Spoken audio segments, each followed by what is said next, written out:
5 August 2024 তরুণদের নেতৃত্বে একটি গণ অভ্যুত্থানে শেখ হাসিনা সরকারের পতন ঘটেছিলেন। পরের বছরই 19 আগস্ট 2025 সালে নেপালে একইভাবে তরুণদের নেতৃত্বে একটি গণ অভ্যুত্থানে কেপি শর্মা ওলি সরকারের পতন ঘটেছিলেন। দুই দেশ, দুই আন্দোলন, দুই জায়গাতেই তরুণদের নেতৃত্বে গণ অভ্যুত্থান ঘটেছিলেন, কিন্তু ফলাফল সম্পূর্ণ ভিন্ন। নেপালে আন্দোলনের পরে তরুণরা ক্ষমতার শীর্ষে পৌঁছে গিয়েছিলেন, আর বাংলাদেশের তরুণরা রাজনৈতিকভাবে পিছিয়ে পড়েছেন। কেন এমন হলো? চলুন এই বিষয়টাই সম্পূর্ণ ধাপে ধাপে বুঝে নেই। এই বিষয়টাকে জানতে হলে আগে নেপালের রাজনৈতিক প্রেক্ষাপট আপনাকে জানতে হবে। দেশটিতে বহু বছর ধরে রাজনৈতিক অস্থিরতা চলছিল। গত 17 বছরে 14টি সরকার দেশটিতে পরিবর্তন হয়েছে। এই বিষয়টাকে অনেক রাজনৈতিক বিশ্লেষকরা রাজনৈতিক মিউজিক্যাল চেয়ার বলে আখ্যা দিয়ে থাকেন। জনগণের মধ্যে হতাশা বাড়ছিল, বিশেষ করে নেপালের বড় 3টি রাজনৈতিক দলের উপর বিশ্বাস এবং গ্রহণযোগ্যতা একদম তলানিতে এসে ঠেকেছিল। এই পরিস্থিতিতে 2025 সালের শুরুর দিকে জেনজিদের নেতৃত্বে শুরু হয় সরকার বিরোধী বিক্ষোভ। দুর্নীতি, স্বজনপ্রীতি আর রাজনৈতিক অস্থিরতার কারণে জেনজিরা রাস্তায় নেমে আসে। সঙ্গে যোগ হয় হাজার হাজার লক্ষ লক্ষ জনতা। এক পর্যায়ে 19 আগস্ট 2025 সালে কেপি শর্মা ওলি সরকারের পতন ঘটে। শুধু আন্দোলন করলেই চলবে না, আন্দোলনের পরে আন্দোলনের স্পিড ধরে রাখতে হবে, এইটা নেপালের তরুণরা খুব ভালো করেই বুঝেছিলেন। আন্দোলনের পরে নেপালের তরুণদের সামনে দুটি রাস্তা খোলা ছিলেন। এক, হয় তারা নতুন রাজনৈতিক প্ল্যাটফর্ম গড়ে তুলবেন, নইলে পুরনো কোনো বিদ্যমান রাজনৈতিক দলের সাথে যোগ দেবেন। কিন্তু তারা কি করলো? তারা খুব ভালো করে বুঝেছিলেন যে নির্বাচন আর আন্দোলন এক বিষয় নয়। নির্বাচনে জিততে হলে অবশ্যই দলের সাংগঠনিক শক্তি থাকতে হবে এবং অনেক পয়সা থাকতে হবে। এই জন্য তারা নতুন রাজনৈতিক দল গঠন না করে রাষ্ট্রীয় স্বতন্ত্র পার্টি আরএসপিতে যোগ দিয়েছিলেন। এই দলটির বয়স মাত্র 4 বছর। ইতিমধ্যেই এই দলটি নেপালের পাড়া, মহল্লা, শহর, বন্দর সব জায়গায় তাদের সংগঠন শক্তিশালী করেছিলেন। এছাড়াও তরুণদের সবচেয়ে জনপ্রিয় মুখ ব্যালেন্স শাহের সমর্থনও তারাই পায়। আন্দোলনের আরেক জনপ্রিয় নেতা পুরুষোত্তম সুপ্রপাত যাদব বলেছেন যে আন্দোলন আর নির্বাচন এক জিনিস নয়। নির্বাচনে জিততে হলে শক্তিশালী সংগঠনের দরকার, আর এই বাস্তববাদী সিদ্ধান্তটাই তাদের সাফল্যের মূল চাবিকাঠি। নির্বাচনের আরেকটা বড় ফ্যাক্টর ছিল সময়। নেপালের আরেকটি গুরুত্বপূর্ণ বিষয় ছিল সময়। আন্দোলনের মাত্র 6 মাসের মধ্যে নেপালে জাতীয় নির্বাচন অনুষ্ঠিত হয়।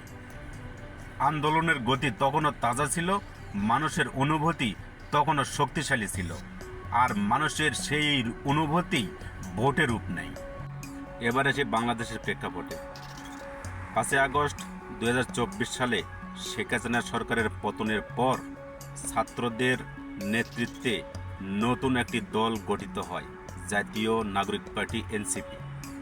সারা দেশে আলোড়ন সৃষ্টি করে, মানুষের মনে আশা জাগায়। সারা দেশে মানুষ ভেবেছিল যে এই তরুণ নেতাদের নেতৃত্বে হয়তো বাংলাদেশে নতুন কোনো পরিবর্তন আনবে। কিন্তু এই তরুণ নেতারা মানুষের আশা আকাঙ্ক্ষাকে জলাঞ্জলি দিয়ে তারা আন্দোলনের স্পিড ধরে না রেখে তারা ঝুঁকে পড়ল ক্ষমতার দিকে। আর এটাই সবচেয়ে বড় ভুল সিদ্ধান্ত ছিল এই তরুণ নেতাদের।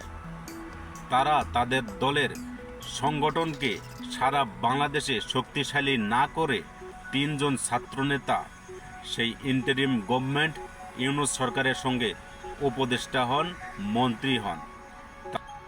এটাই ছিল এই ছাত্রদের সবচেয়ে বড় ভুল সিদ্ধান্ত। এরপরে আরেকটা ভুল সিদ্ধান্ত, তারা বিভিন্ন ছোট দলকে একত্রিত না করে তারা যোগ দিল একটি বিতর্কিত রাজনৈতিক দল বাংলাদেশ জামাত ইসলামী। এটা ছিল বাংলাদেশের মধ্যে এনসিপির সবচেয়ে দ্বিতীয় বড় ভুল সিদ্ধান্ত। এই ভুল সিদ্ধান্তগুলোর জন্য এনসিপির কি ক্ষতি হলো? তাদের তরুণ সমর্থক, অনেক সমর্থক তাদের সমর্থন না দিয়ে হারিয়ে গেল। বিশেষ করে বাংলাদেশের নারী ভোটাররা যে পরিমাণে এই জাতীয় নাগরিক পার্টি এনসিপির প্রতি উৎসাহ ছিল, সেই উৎসাহ দিনে দিনে তলানিতে গিয়ে ঠেকল। এই আন্দোলনের চেতনা থেকে সরে যাওয়ায় 30টি আসনে নির্বাচন করেও মাত্র 6টিতে বিজয়ী হয়ে এসেছে। সময়ের ব্যবধান আরেকটি বড় ফ্যাক্টর।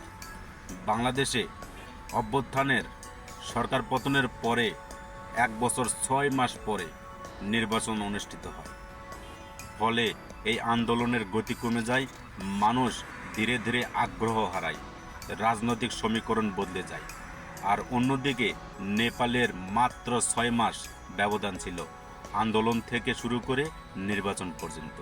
বিভিন্ন রাজনৈতিক বিশ্লেষকরা বলছেন, জাতীয় নাগরিক পার্টি এনসিপির হারের সবচেয়ে বড় আরেকটা কারণ হতে পারে তরুণ নেতারা ক্ষমতার দাপট দেখাতে শুরু করলো। তারা বিভিন্ন জায়গাতে মানুষের সাথে মব সৃষ্টি করার চেষ্টা করেছিল। এই ছাত্র উপদেষ্টারা এবং তরুণ নেতারা এরা বিভিন্ন দুর্নীতিবাজদের সঙ্গে জড়িয়ে পড়েছিল।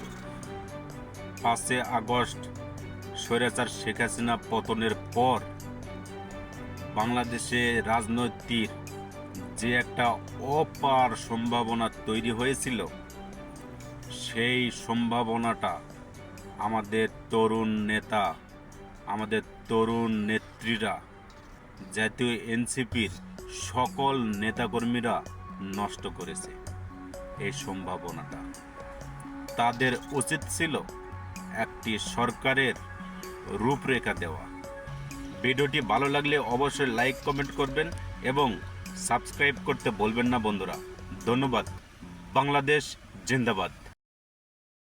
Thank you for watching my video.